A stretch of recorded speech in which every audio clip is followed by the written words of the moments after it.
In the world of professional wrestling, heroes and villains collide in epic battles, where the bad guy looks to control the space he takes up, while the good guy aims to take him down from the pedestal he built. But what if the villain isn't always who you think it is? Today we dive into the complex feud of Seth Rollins, Roman Reigns, and CM Punk, and explore why Seth Rollins might just be the true bad guy in both feuds with these two WWE icons.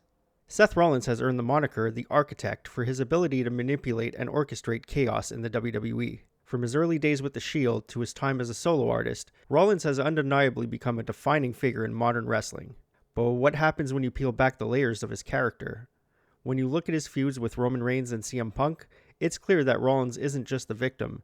He's the instigator, the manipulator, and perhaps the true antagonist.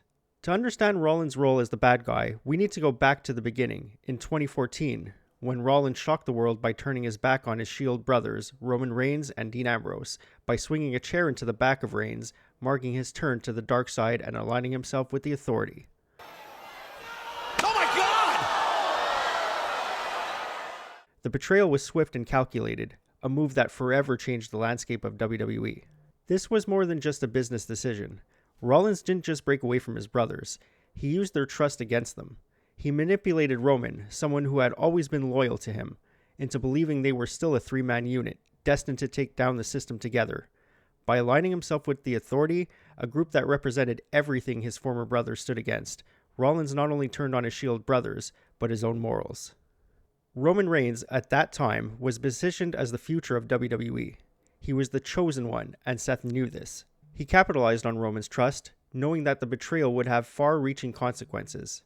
What Rollins failed to understand is that loyalty meant more than titles, and his actions would send Roman down a path of endless conflict, which have made their way to the surface time and time and time again.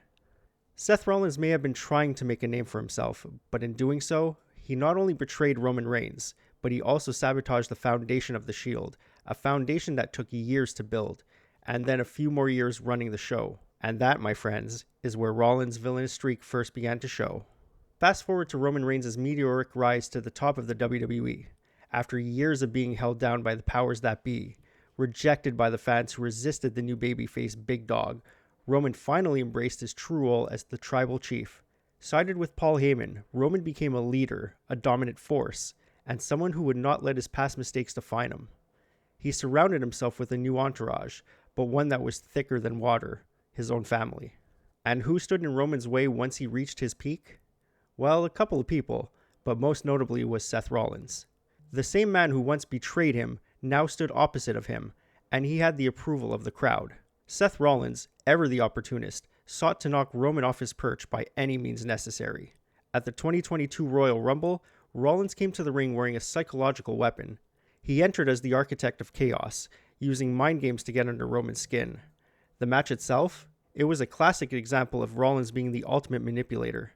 He wasn't trying to beat Roman with skill or ability, he was trying to break him mentally. But rather than acknowledging Roman's dominance, Rollins tried to provoke him, forcing Roman to lose his cool throughout the match. While choking Rollins out, the referee told Roman to let go, only for Roman to respond with, "I can't let go. He won't allow me to let go." In this moment in time, Rollins didn't just fail to win the championship, he also revealed his true nature as someone who thrives on causing emotional and psychological damage. Now let's talk about another monumental feud. Seth Rollins vs. CM Punk. Punk, an icon, a revolutionary, and a symbol of the anti-establishment movement in WWE, is everything Rollins claims to be, but has failed to represent those qualities in the same way that Punk did for the majority of his career. When Punk returned to WWE in 2023, fans were clamoring for the showdown they had been robbed for years, Punk versus Rollins. Punk, who was a man who had fought for authenticity in the business, had been absent from WWE for nearly a decade as the fans chanted his name. Meanwhile, Rollins had become the golden boy, the man who was seemingly the face of the company, and a workhorse champion that grinded his body down to the bone before he couldn't anymore. But here's where the lines blur. Rollins, who once claimed to be fighting for the heart of WWE, now found himself clashing with Punk, a man who represented what Rollins once was. The rebel, the outsider, and the heart of the WWE. Rollins, in his arrogance, thought he was the voice of WWE's new generation, but his dismissive attitude toward Punk showed his true colors. He wasn't fighting for the company, he was fighting to protect his status. He was fighting to keep his place in the company that was quickly slipping from his grasp. Leading into the announcement that his match with CM Punk and Roman Reigns would main event one of the 2 nights of WrestleMania 41, Seth Rollins was irate with the idea that Punk was getting what he wanted. Rather than focus on his own accomplishment of main eventing the biggest show of the year for a second consecutive year, Rollins was crashing out over the idea that Punk had gotten what he so desperately wanted. And before that, Rollins tried to convince Reigns that he had made a mistake by not cutting the head off the snake at War Games and take Punk out. The same mentality he had when he refused to join Reigns' team at War Games, insisting that Reigns was a tyrant that deserved no help. You see, when the narrative benefits Rollins, he shifts his narrative. In this one promo, Rollins revealed his true motivations and intentions, that whatever he wanted in that moment was what mattered the most, and he would stop at nothing to fulfill his goal, even if it meant relying on the one person he refused to join at War Games. The real snake had shown his head.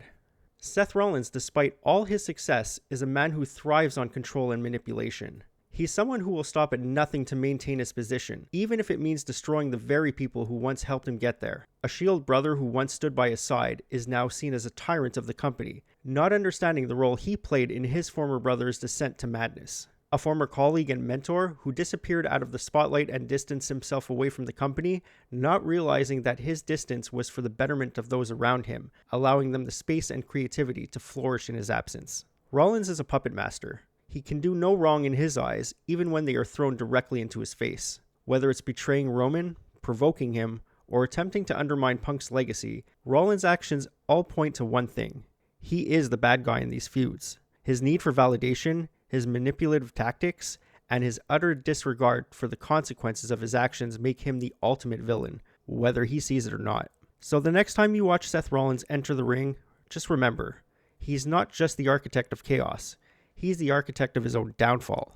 In his quest for power and control, he's left a trail of betrayal and broken relationships behind. Where he goes after WrestleMania, win or lose, will depend on what remains of his 2 opponents, or how much more his own body can take. In a world of black and white morality, sometimes the villain isn't the one you expect. Seth Rollins may wear the mask of a hero, but when you look closer, it's clear that he is the true antagonist in his feuds with Roman Reigns and CM Punk. And that does it for this video. Thank you so much for watching. Be sure to leave a comment down below to let me know what you thought about this video, and if you think Seth Rollins really is the true villain of this story. We're less than 1 week away from WrestleMania 41, and I can't be more excited. I'm curious to know what you think about the show this year, and which match you're most excited for, so let me know in the comments down below. Also, be sure to check back on this channel for my predictions piece for both Night 1 and Night 2 of WrestleMania 41, where I will give my winner of each match. If you like this video, give it a like, and if you really liked it, hit the subscribe button, and be sure to check that bell to receive all notifications on future videos. As always, this is Sean signing off, reminding you that no matter what you do in life, be yourself, believe in yourself, and above all else, stay persistent.